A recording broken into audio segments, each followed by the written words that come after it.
Okay, labadami labango ng tunay na macho man ng Tondo, Manila. 4 na kilo.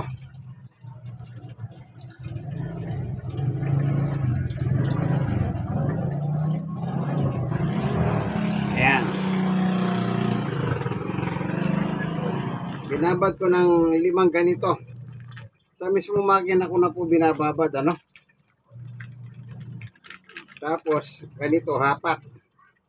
Sa huling banlaw, para mabango ang labada. Ito yung pang-decolor na sunrocks. Kasi decolor po lahat yan, ano? So, ito po yung labadami labango. At tunay na macho man na 4 kilos na initiman.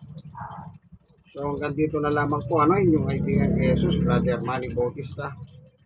God bless us all. Like, share na share. Kayo mga na-share, share nyo sa iba.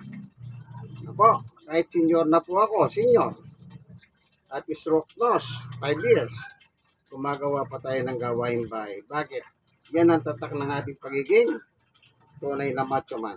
God bless us all. Bye-bye.